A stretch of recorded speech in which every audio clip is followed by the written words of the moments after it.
Arkamda Jeepney var. Filipinlerin sembolü Jeepney. Are you alone, sir? Hello. Are you alone? Yes. Now yes. I know. Evet, bu da benim Manila sokaklarında gidiyoruz.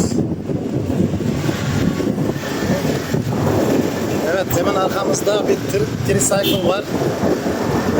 O da buranın Tayland'daki tuk-tukların bir benzeri.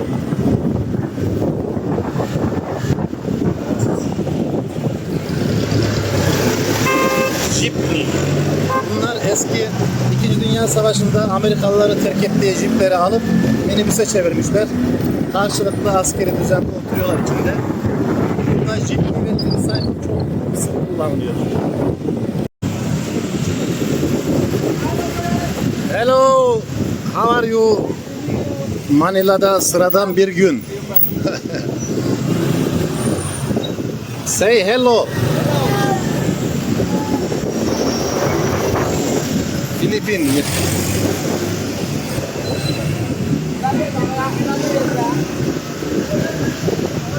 Say hello to Turkey.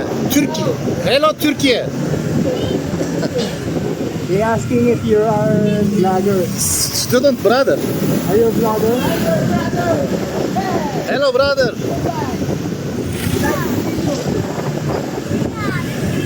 Hello Turkey.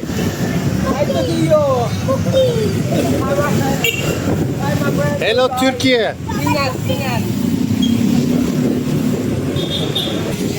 Filipinliler çok cana yakın insanlar ama yine de dikkatli olmak gerekiyor. Çünkü burada kapkaç olayları çok. Ay bye bye.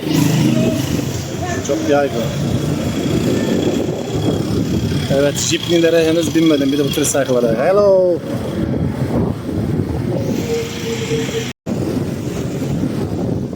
Manila, Filipin.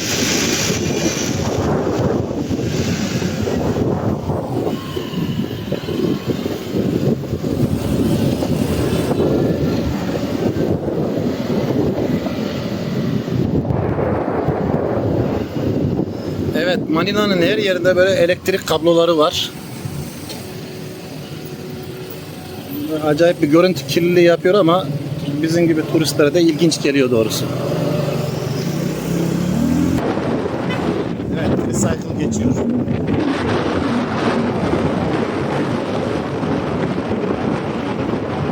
Şimdi Manila'nın merkezinde Intramuros diye bir yer var. Turistik bir bölge. Oraya doğru gidiyoruz.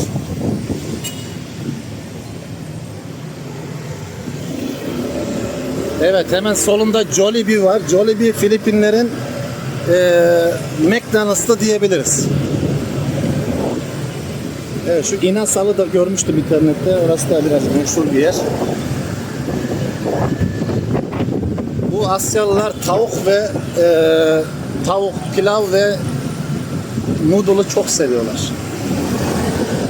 Sabah Jollibee'de kahvaltı aldım. Gayet güzel, lezzetliydi. Yiyecekleri güzel arkadaşlar, lezzetli. Evet. Tekrar koltukta gidiyoruz arkadaşlar. Nasıl baklarına. Evet, lokal hayatın içine girdik.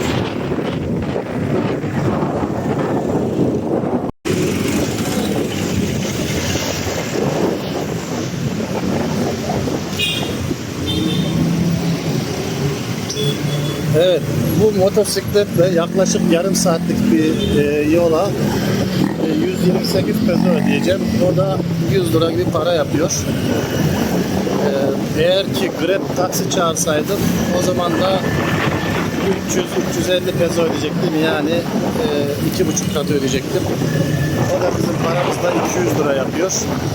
Yani Türkiye şartlarına göre burada ulaşım ucuz. Asya'da nereye giderseniz kızlar hep böyle motosiklete biniyorlar. Üzerlerinde mini etek olsa daha motosiklete binerler, yan otururlar.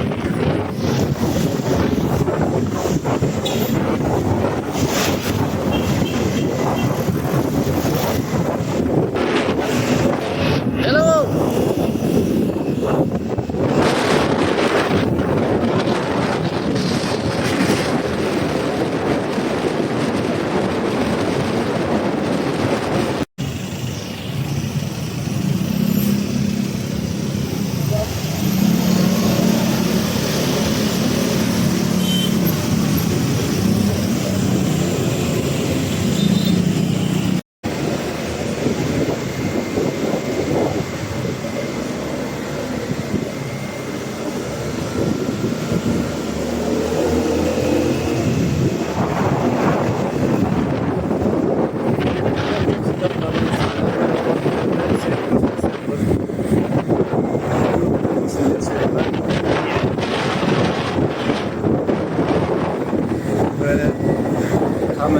alışkınlar. Her gördükleri kameraya el sallıyorlar.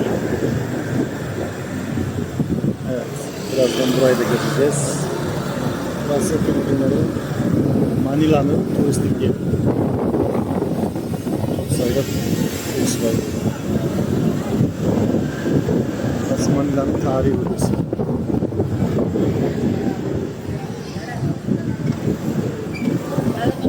Hello, hello, how are you?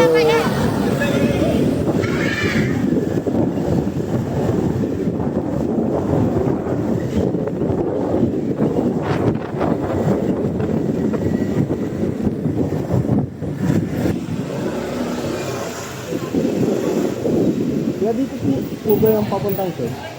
Okay.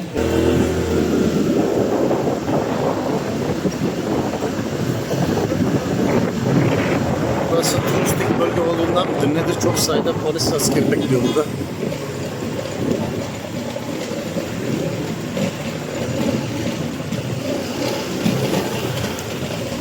Yani ben Tayland'dan Malezya'ya da gittim ama Asya, gerçek Asya'yı görmek, yaşamak istiyorsanız Filipinler bu konuda 10 numara. Gerçek Asya'ya yaşamak istiyorsanız Filipinler'e gelmelisiniz.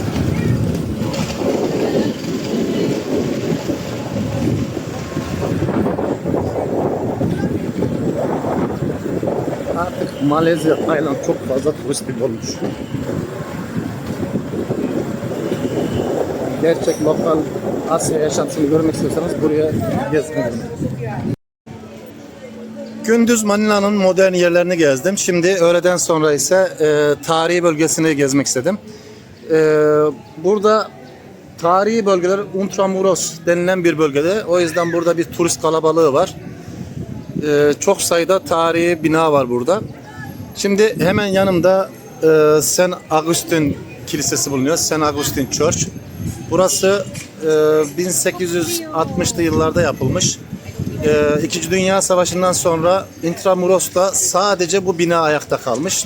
Barok bir mimariye sahip kilise. Oldukça eski bir kilise. Şimdi burayı ziyaret edelim.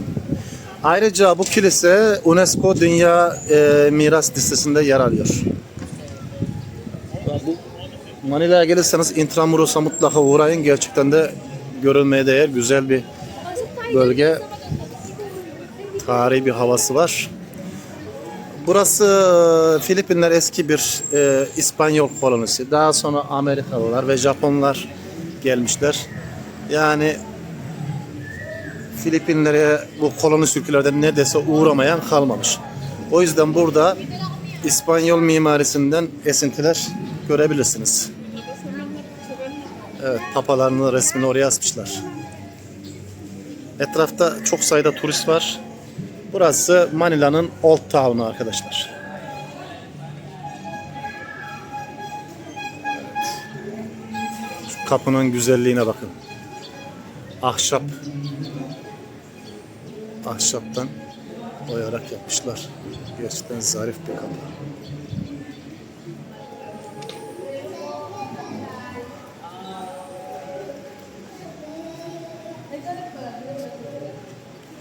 Gerçekten de muhteşem bir yapı. İkinci Dünya Savaşı'nda Intramuros bölgesinde sadece burası ayakta kalmış.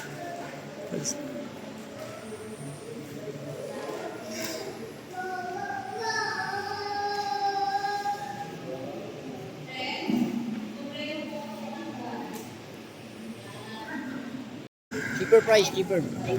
Evet. Discount. Burada turist guide'lar, rehberler insanı hiç boş bırakmıyorlar. Ama kibar insanlar öyle yani yok derseniz gidiyorlar. Evet, bu da turizm polisi. Turizm polisleri.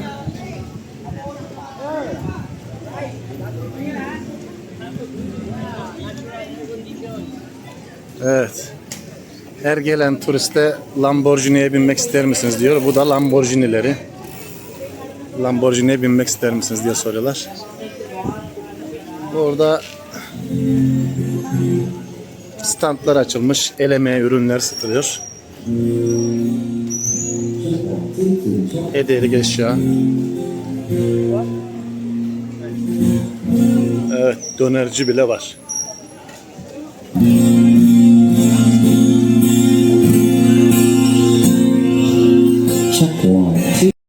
Evet, fakirlikten dolayı görüyorsunuz. Bu çocuk gelene gidene kapı açıyor. Onlardan bahşiş dileniyor. Bakın burada küçük kızlar var. Onlar da boncuk satıyorlar. Yani herkes bir şekilde ayakta kalmaya çalışıyor. Çocuk da kapının ağzında gelene gidene kapı açıyor. Acaba biraz bozuk para verirler mi?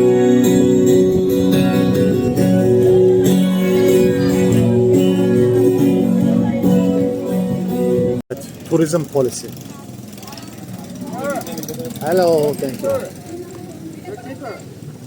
Are you tourism police? No, Guardia Civil. Security guard, sir. Security guard. Okay, security guard. Security. Ah, okay, okay. I understand credit card. This one, Guardia Civil police. Guardia Civil. Guardia Civil. Okay, thank you. You like, sir? Thank you. Motor store. Evet, manolya ağaçlarını görüyorsunuz gençler.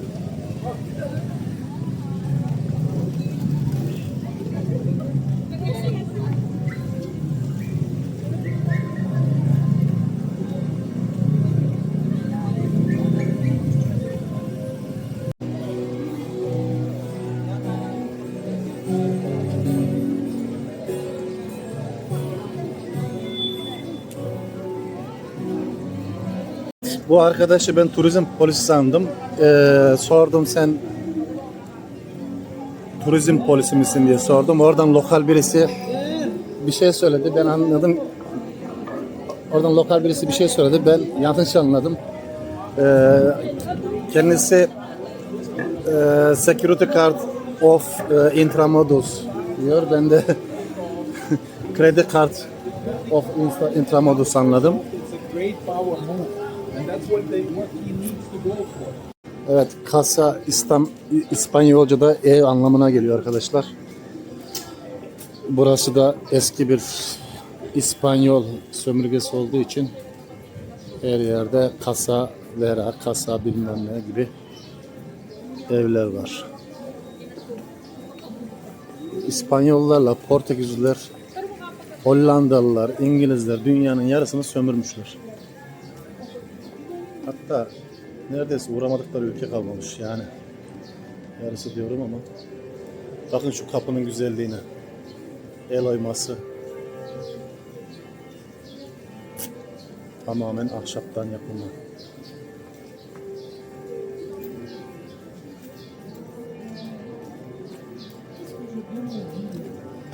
Evet.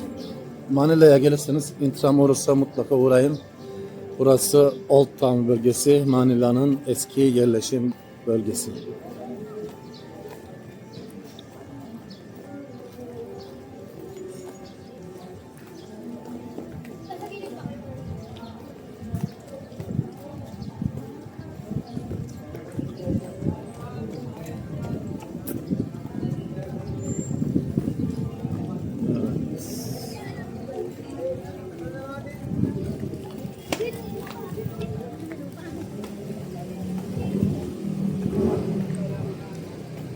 George Wilman Museum. Müze.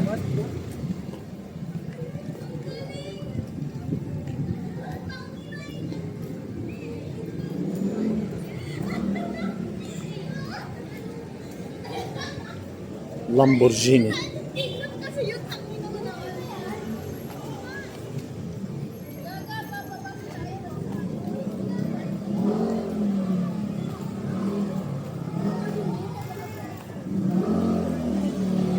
Intramuros, Manila, Filipin.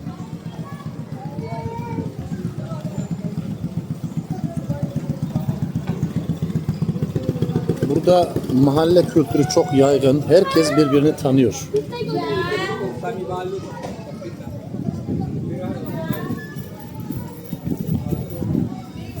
Filipinler'de sokak yiyecekleri çok meşhur.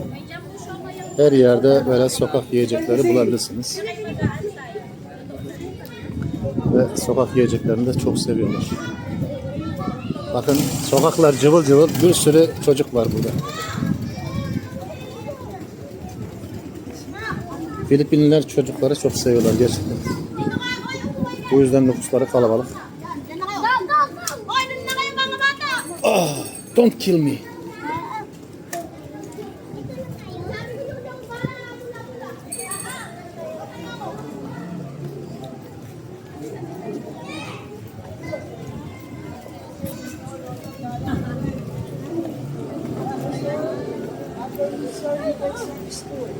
Thank you. I finished already. Thank you.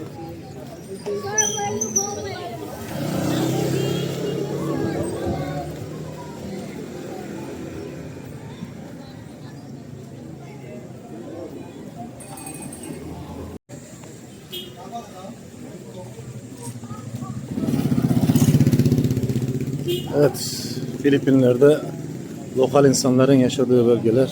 Hello. Have a nice day. Is this a street food? Sir, on the side, we have some barbecue. Barbecue? Philippine foods.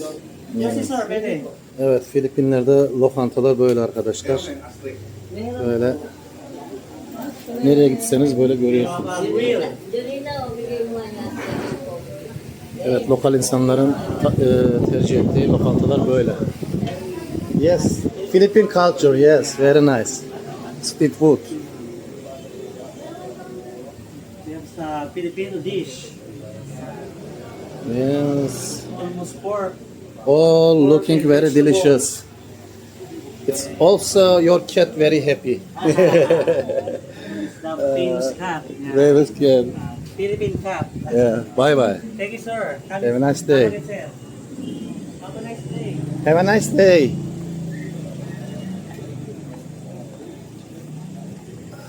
Bütün Filipin halkı çok sıcakkanlı. Turistleri çok seviyorlar. Evet. Ara sokaklar hiç açıcı görünmüyor. Evet. Her yerde sokak yiyecekleri var. Böyle seçiyorsunuz, tabağınıza veriyorlar.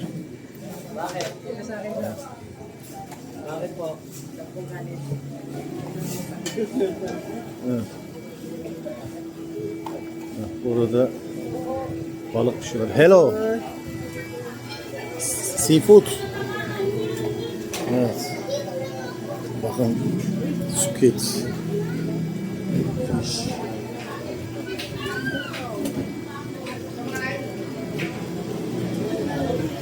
All seafood?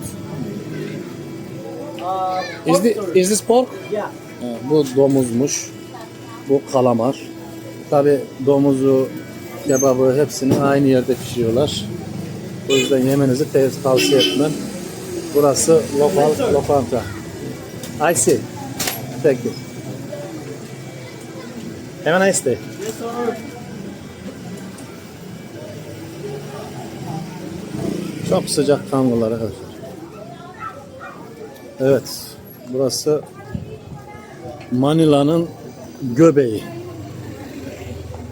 Evet. Lokal insanların yaşadığı yer burası. Evet, tricycle gidiyor. Bu yine biraz modern bir tricycle. Ya, seafood. Street food. Bunlara tofu deniyor. Çinliler bunu çok seviyorlar. Hello. Tabi aynı yağda 100 defa pişiriyorlar. Yağlar simsiyah olmuş. Manzara böyle.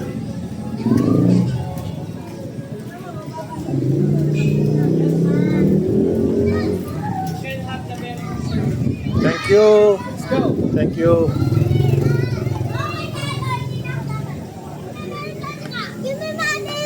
Hello.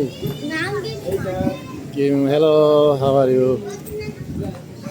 Çocuklar bana para ver, bana para ver diyorlar da ara sıra veriyoruz da hangi birine vereceksin? Bütün ülke zor durumda. Hepsi fakir. Gerçekten Yani insanın imkanı olsa hepsine yardım edesi geliyor. Burada gerçekten de çok fakirlik var arkadaşlar. Ama hepsi de mutlu. Mutlu görünüyorlar. Bakın şu çocuklar nasıl sevimli.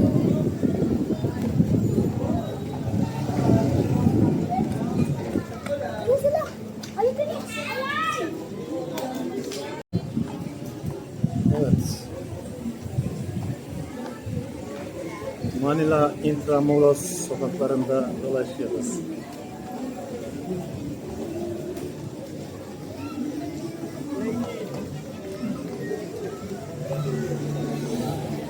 Biraz da şuraya gidelim. Valla sokaklar pek de tekin görünmüyor ama ne bileyim doğru mu yapmışlar. Evet, burada bakın taze meyve satıyorlar. Valla yanımdan bir motosikletle geçtiğinde endişeleniyorum çünkü burada telefon kapma olayı çok yaygındır.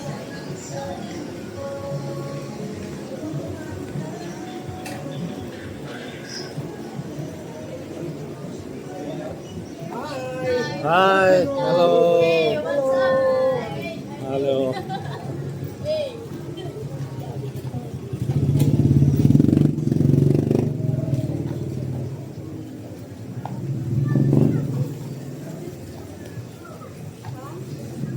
Yani burası yiyecek sokağı. Yani böyle ara sokakları göstermiyorum.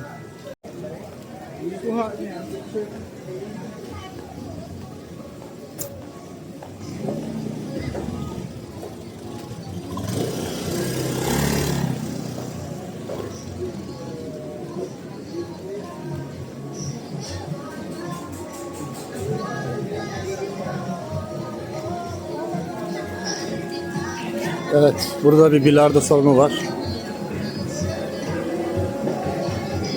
Hello. Okay. Bilardo oynuyor mahallenin gençleri. Hello. How are you? Oh, so many people playing. I don't have time, but I want so much. Maybe later. Evet, gençler bilardo oynuyorlar. Okuldan çıkmışlar. Yes. Yes. Are they student? Student. So many young. Right. Maybe later. Thank you. Bye bye. Hepsi gel bilardo oynayalım diyor. Yani zamanın olacak Filipinler'de takılacaksın. Gerçekten de insanlar sıcakkanlı. Çok sayıda ilginç şey görüyorsunuz. Enteresan. Her şey ilginç burada. Heh.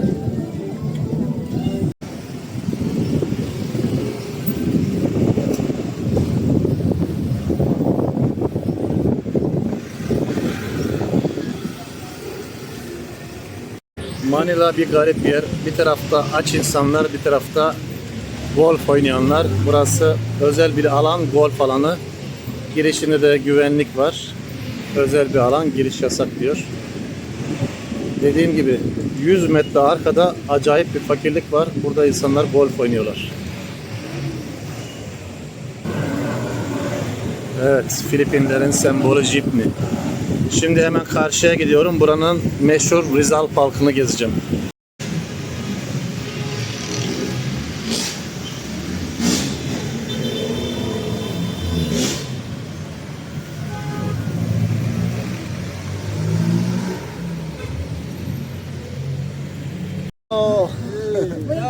Evet, bu arkadaşlar müze güvenlik görevlileri. Buradaki güvenlik görevlileri hepsi böyle giyiniyor.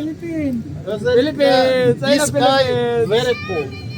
Look at his sunglasses. Like a American police. Yeah. Yes. But uniform cool too. Cool. Evet arkadaşlar, bu Filipinler'den dönüş biletim yine Manila'dan olacak. Dolayısıyla yine buraya 3-5 günümü daha ayıracağım. Çünkü gerçekten şehir hoşuma gitti. Çok sayıda gezilecek yer var. Şimdi hemen karşımdaki parka gidiyorum. Bu parkın ismi Rizal Park. Manila'nın en ünlü parkı. Şimdi oraya gezelim. Thank you very much. Evet. Rizal Park'a gidiyoruz şimdi. Evet, Asya ülkelerinde gördüğünüz manzara burada. Hello! Hi! Thank you very much. Herkes böyle çok cana yakın. Hello sir.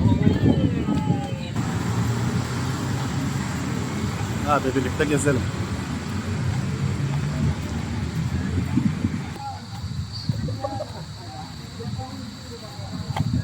Açıkçası bu park çok fazla ilgimi çekmedi. Manila'da bundan çok daha güzel yerler var. Özellikle BGC bölgesinde çok güzel bölgeler var. Hello. Burada Asya bölgelerinde böyle hazır soyulmuş meyveler satıyorlar. Bütün Asya ülkelerinde satarlar.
Hello, yes, welcome.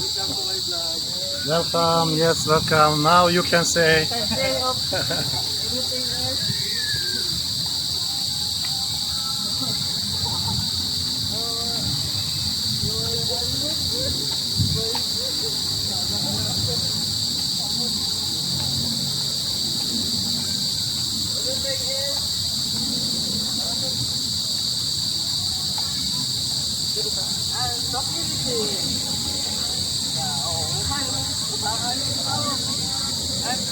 Kamusta ka?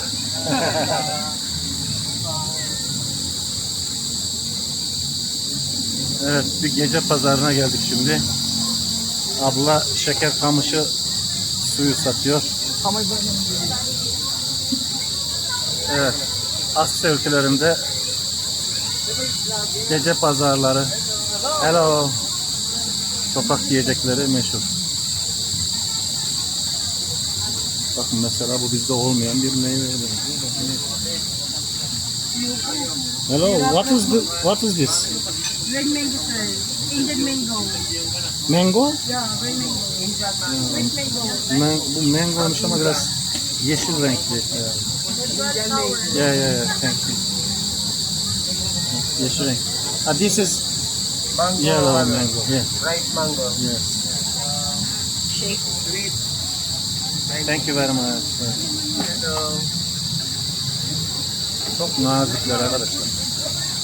Böyle almadığınızda, tekliflerini kabul etmediğinizde hiçbir zaman kızmıyorlar. Hi. Evet. Herkes bir şey pişirip satıyor.